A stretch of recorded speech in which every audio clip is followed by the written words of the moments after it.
जी, बिस्मिल्लाहिर्रहमानिर्रहीम। तो जी, जहाँ कल हमारा सिलसिला मुनक़ता हुआ था उसी जगह से आज हम आगाज़ करेंगे।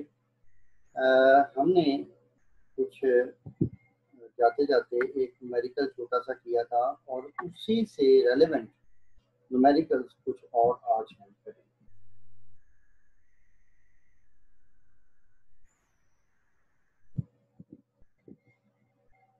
ये वो कल वाला न्यूमेरिकल है बेटा, ठीक है। तो ये जिसका 20.18 आया था और इख्तिताम हमने यहाँ पे किया था कि कोई भी नियॉन का एटम ऐसा नहीं होता जिसकी मास 20.18 हो। आम तौर पे हम एवरेज या फ्रैक्शनल एटॉमिक मास जो है वो कैलकुलेशंस में यूज करते हैं। This is a numerical, this is question number 6। पहले जब मैंने ये लेक्चर दिया था इन द बिगनिंग, तो उस वक्त ये क्वेश्चन नंबर 6 और 7 ये मैंने नहीं करवाए थे, तो आज हम इनको भी कर रहे हैं। तो क्वेश्चन नंबर 6 क्या कह रहा है, जरा तवज्जो फरमाइएगा।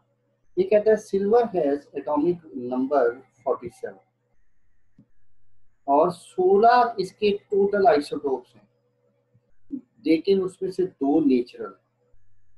तो जो नेचुरल हैं वो कौन से हैं? They are 107 and 109। कहता है कुछ डेटा दिया गया है और हमने क्या करना है, एवरेज एटॉमिक मास जो है वो सिल्वर की वो हमने डिटरमिन करना है। जी बेटा,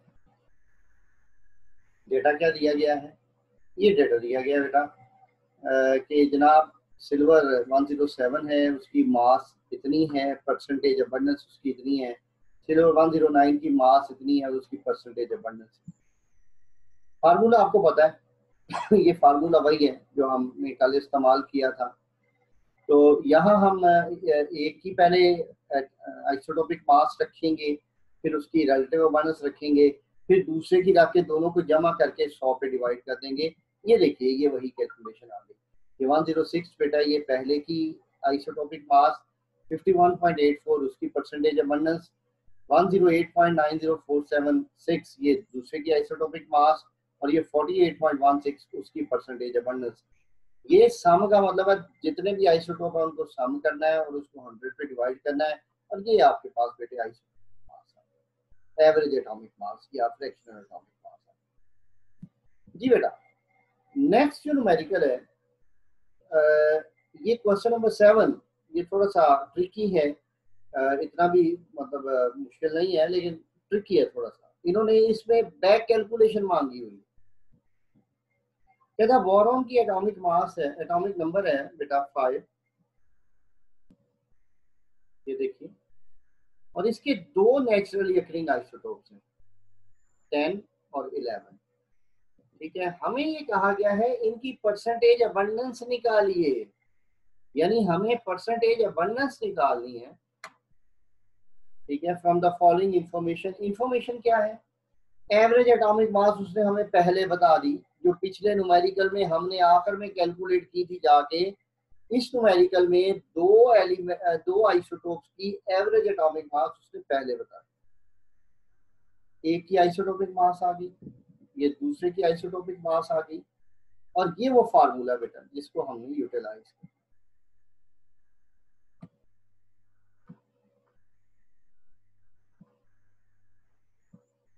जी बेटा, सबसे पहले उसने कहा सॉल्यूशन में कि आप सपोज कर लें कि परसेंटेज अबंडेंस जो है बोरॉन की 10 की x, और जो दूसरा है बोरॉन 11 उसकी भी सपोज कर ली गई, वो है 5। अब जरा तवज्जो कीजिए, अगर 2 चीजें किसी मिक्सचर में, मान लीजिए आपको कहा जाता है कि ये पानी और चीनी का मिक्सचर है, इसमें चीनी 10% है, पानी कितना होगा? 90%। दोनों का सामी 100 होना ना। तो बेटा ये दोनों की परसेंटेज अबंडेंस हमने दे दी, एक की एक्स कर ली, एक की वाई कर ली, और ये सपोज की गई। अब जरा तवज्जो कीजिए, दोनों की परसेंटेज का सम कितना होगा? 100। और अगर एक की निकालनी है तो 100 में से दूसरे की निकाल दें, तो y इज 100 माइनस एक्स। हम इस y की जगह 100 माइनस एक्स रखेंगे। द फार्मूला फार्मूला वही है, ये देखिए 1081 पहले की, उसकी रिलेटिव अबंडेंस खुद निकाली, खुद फर्ज की हुई, दूसरे की आइसोटोपिक मास उसकी फर्ज की हुई y। अब इस y को हमने सब्स्टिट्यूट करना है 100 माइनस एक्स से, और ये हमने कर दिया, ये देखिए, ठीक है जी। अब आप ये देखिए, क्या इस पूरी इक्वेशन में से हम x निकाल लेंगे? जी बेटा बिल्कुल। जब x निकल आएगा, x को यहाँ रखेंगे, ये x निकल आएगा तो फिर y भी निकल आएगा, क्योंकि 100 में से x निकाल। ये देखिए बेटा, हमने क्या किया, ये जो 11.0093 है, इसको इस इक्वेशन, इस पैरेंथेसिस के, इस ब्रैकेट के अंदर हमने मल्टीप्लाई कर, तो ये आपके पास ये आंसर आया। फिर हमने क्या करना है, अगले स्टेप में 100 को इससे मल्टीप्लाई कर देना। ये देखिए, ये 100 को हमने उससे मल्टीप्लाई कर दिया, इधर वाली को नहीं छेड़ा, वो वैसे ही ब्रैकेट उसकी खोल दी। बेटा अगली दफा क्या किया, इसका आंसर आ गया 1081, और इनकी जो तरतीब है वो जरा हमने क्या किया, सीधी कर दी। बेटा एक्स वाली वैल्यूज लेफ्ट साइड पे ले जाएं और दूसरी वैल्यूज राइट साइड पे ले जाएं, तो ये हमने किया है। अगले स्टेप में बेटे क्या किया है कि इसका सोल्यूशन निकाल लिया, तो ये आपके पास आ गया। तो x निकालना है, तो 0.9964 को इसको दूसरी तरफ ले जाके डिवाइड कर दें, तो ये आपके पास x निकल आया बेटा। x mean percentage abundance of 10B, तो दैट इज 20%। ये बेटा 20 आ गई। 100 में से बेटे ये 20 निकाल दीजिए, तो y आपके पास आ जाएगा 80%। जरा गौर फरमाइएगा, ये देखिए percentage abundance of boron is x, तो x अभी हमने निकाला जी, x तो आया हमारे पास 20%, तो लिहाजा बोरॉन की 20% आ गई। तो परसेंटेज अबंडेंस ऑफ y जो B11 है वो है y, तो बेटा y क्या है 100 माइनस x, तो हमने क्या करना है 100 में से बेटा 20 निकाल देना है, तो वो आपके पास 80%।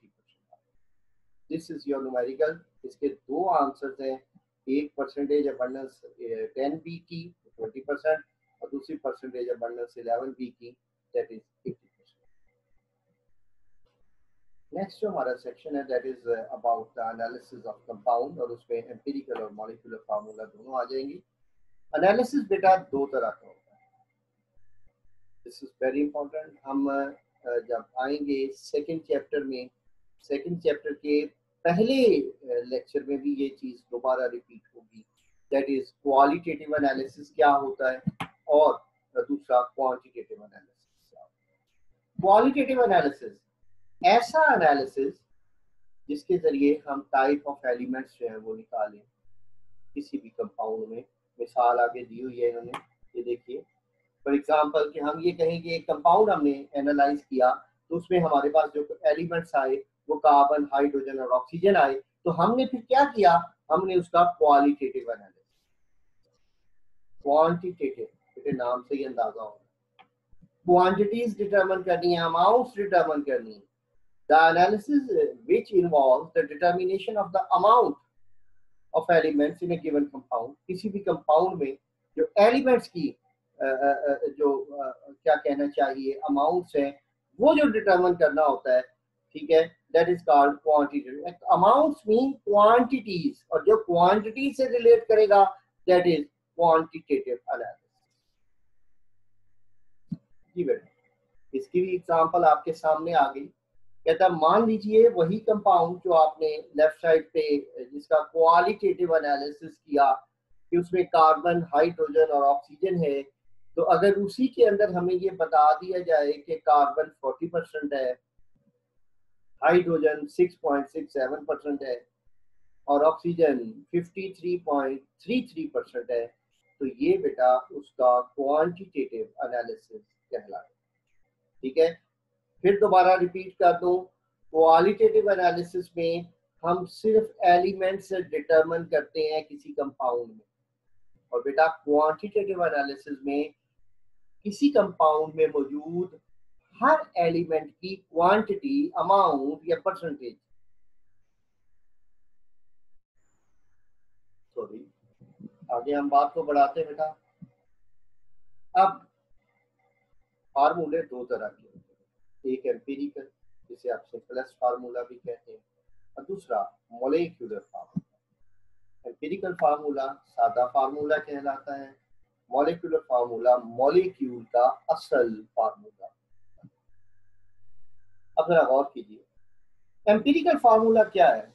ये फार्मूला आपको देता है simple whole number ratio among atoms of different elements. मुख्तलिफ एलिमेंट्स के एटम्स के दरमियान सिंपल होल नंबर रेशियो, इसलिए हम इसको एम्पिरिकल और सिंपलेस्ट फार्मूला भी कहते हैं।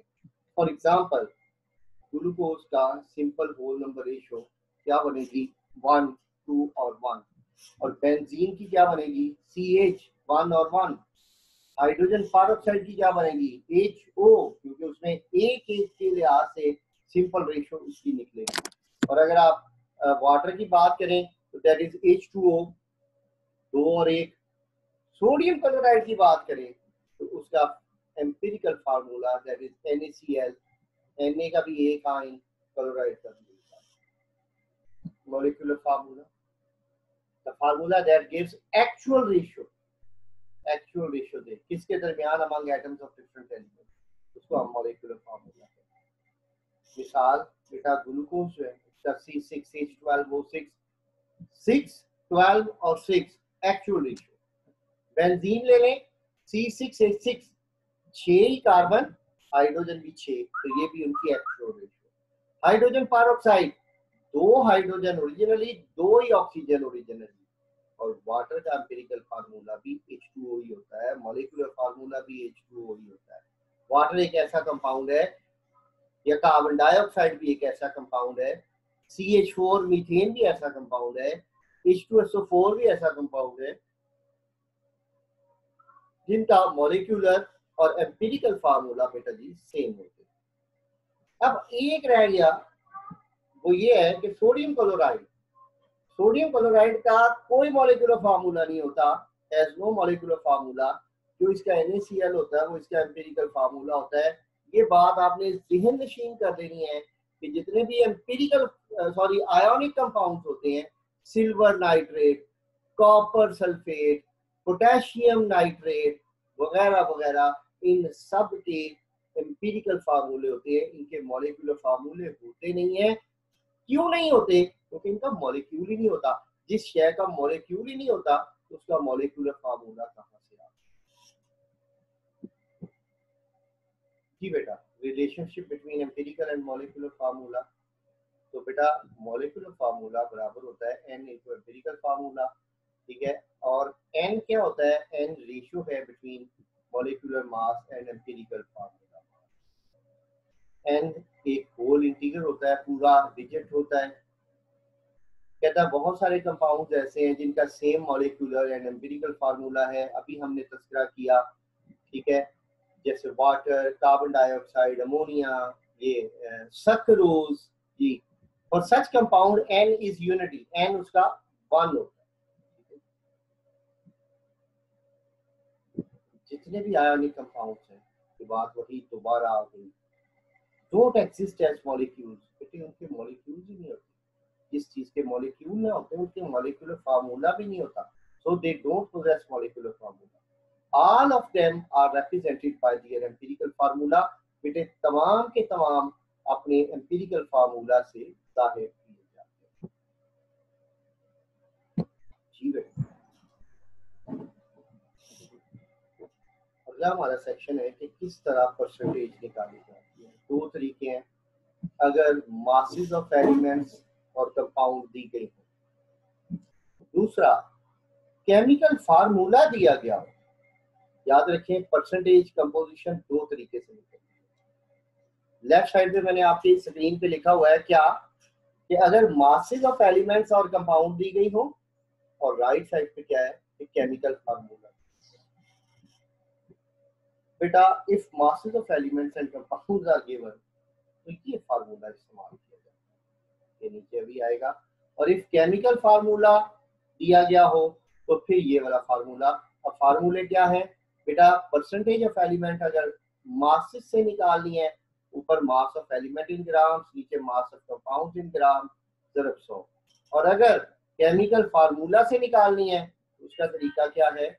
उसका तरीका बहुत सिंपल है, उसका तरीका बेटे कुछ इस तरह से है कि परसेंटेज ऑफ एलिमेंट, उसमें एटॉमिक मास ऑफ एलिमेंट, उसको नंबर ऑफ एटम से मल्टीप्लाई किया जाता है और डिवाइड कर दिया जाता है मोलर मास पे, और उसको बेटे 100 से मल्टीप्लाई कर दिया जाता है। ठीक है, इसकी जो फर्दर डिटेल्स हैं बेटा, इसमें बहुत सारे न्यूमेरिकल्स इन्वॉल्व हैं, वो न्यूमेरिकल्स हम इंशाल्लाह कल करेंगे कि थोड़ा थोड़ा करके इस तरह से 15 20 25 मिनट लगा के हम डेली जो हमारा पिछला मतलब काम रहता है वो बेटे हम डेली किया करेंगे। तो कोई सवाल आप करना चाहें?